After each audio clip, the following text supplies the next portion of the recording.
Salut, belle communauté d'amour, j'espère que vous allez bien. Donc, cet après-midi, je vous enregistre un live en différé. D'habitude, c'est vous qui l'écoutez en différé pour la majorité. Aujourd'hui, c'est moi qui vous l'enregistre en différé parce que ce soir, mon cœur s'est senti appelé à aller écouter Sylvie Ouellet en conférence comme je suis à Paris.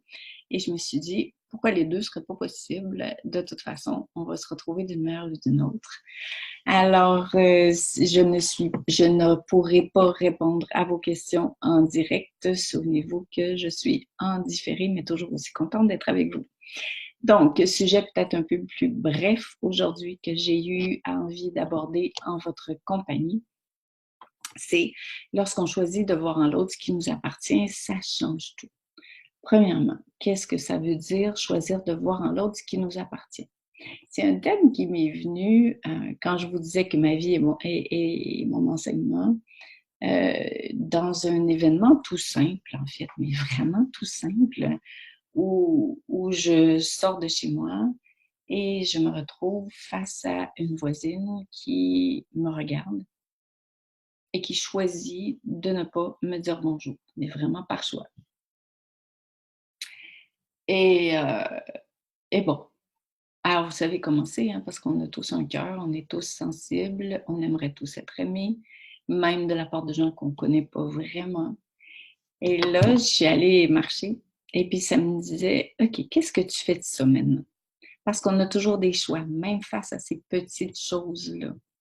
Alors, on peut essayer de s'expliquer pourquoi, parce que la tête veut comprendre ce que le cœur ne comprend pas. On peut immédiatement juger cette personne-là.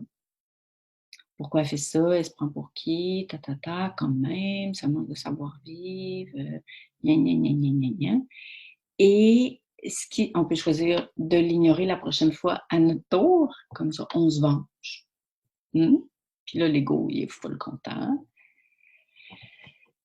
Et si on se souvient qu'on attire ce qu'on vibre, que la vie répond à la vibration de notre cœur, à l'ouverture de notre cœur, à nos pensées, à celles qu'on entretient, surtout par rapport à ce genre de petites choses qui peut se répéter et qui peut arriver à des échelles beaucoup plus larges pendant la journée.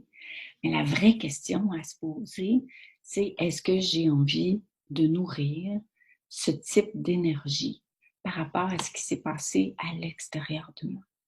Est-ce que je vais laisser à cette personne-là l'emprise qu'elle pourrait avoir sur ma vibration?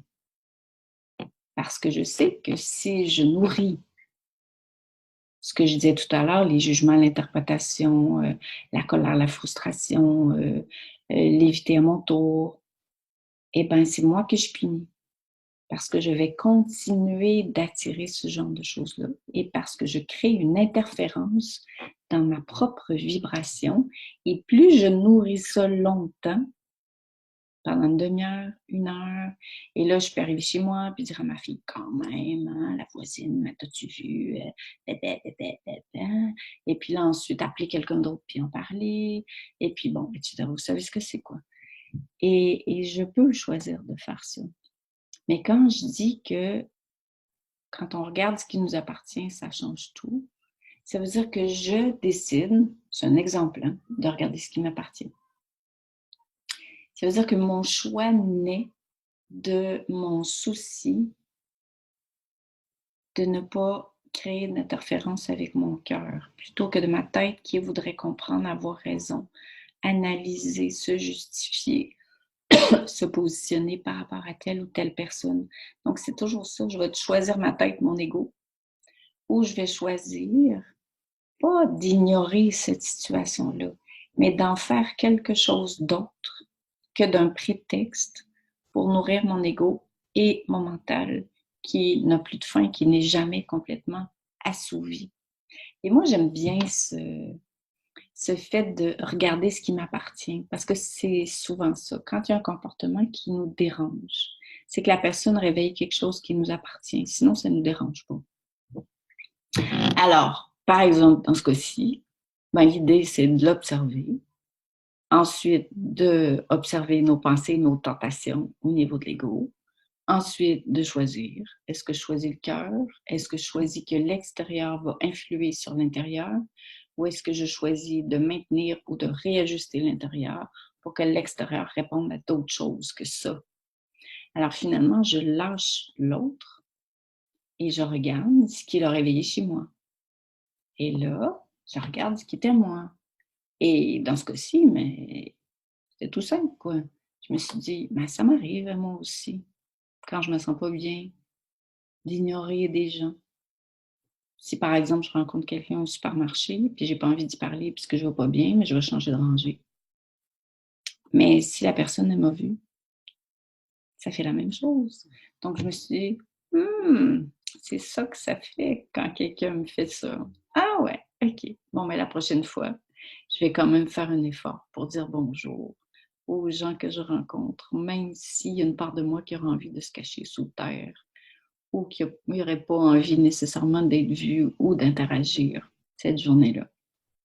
Et déjà là, ça m'a juste ramené dans mon évolution, dans l'ouverture, et ça m'a permis de faire de ce qui est arrivé une occasion pour moi de rechoisir le cœur ou la tête ou l'ego.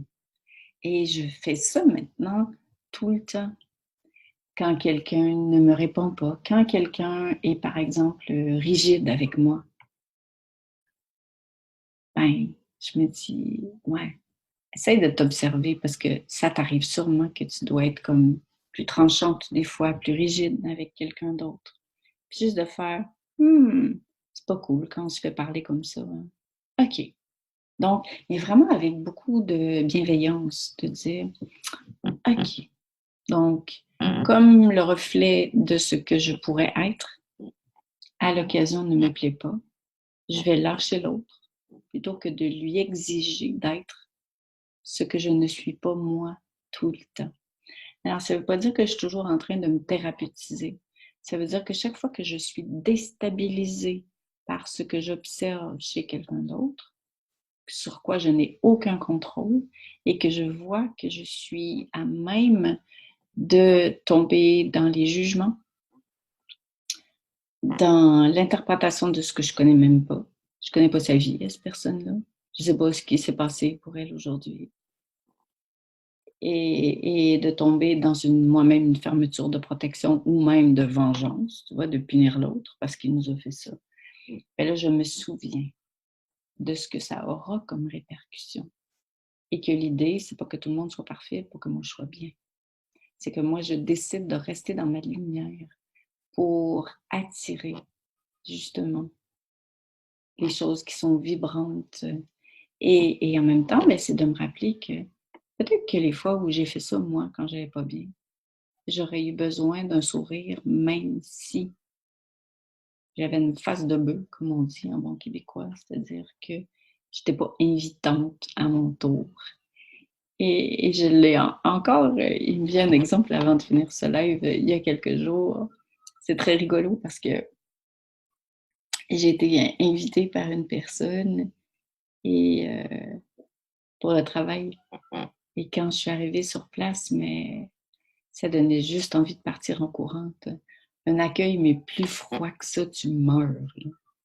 Et c'est très intéressant parce qu'à force de renforcer notre cœur, la puissance de notre cœur, puis d'apprendre à vivre à partir de soi, j'ai été capable de rester témoin de cette attitude, de ne pas vouloir que ce soit autrement, de regarder ce que ça réveillait chez moi et avant, et dans quoi j'aurais pu tomber si j'avais basculé dans quand même, tout ça.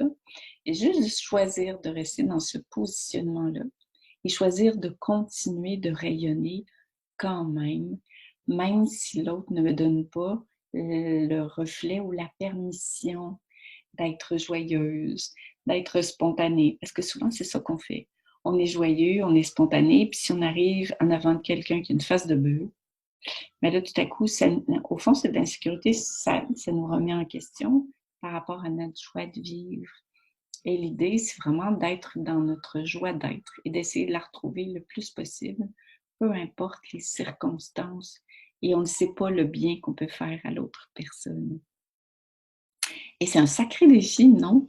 Mais quand on le rencontre et quand on le traverse, ce défi-là, quelque chose qui se passe à l'intérieur de soi où on s'appartient vraiment, où on a décidé que je garderai mon cœur ouvert envers et contre tout. Et oui, il y a des fois où c'est un choix qui est compliqué. Et là, regardons-le plus dans des événements du quotidien comme ça. Et de voir jusqu'à quel point des fois on peut saboter toute une journée simplement pour un truc comme ça. Et de se souvenir que quand on réagit, il y a quelque chose qui est à nous. Et on n'est pas obligé de comprendre pourquoi l'autre a fait ça, mais vraiment d'aller voir qu'est-ce qui est à moi là-dedans et pourquoi moi j'ai réagi. Et dès que j'ai compris ce qui est à moi, ben le reste, ça n'a plus vraiment d'importance parce que je me rajuste. Donc, je deviens autonome. Je deviens lumineuse à nouveau. Je deviens alignée. C'est surtout ça. Je ne me désaligne plus pour la moindre petite chose. Je reviens dans mon alignement. Qu'est-ce qui me rend vraiment heureux? C'est pas la voisine qui me sourit. C'est le fait que je sois alignée ou que j'ai la force de me réaligner. Donc, je vous laisse réfléchir là-dessus, voir si ça vous convient, bien sûr. Je lirai vos commentaires demain. Et puis, je vous souhaite une belle semaine. On se retrouve à la prochaine. Bye tout le monde.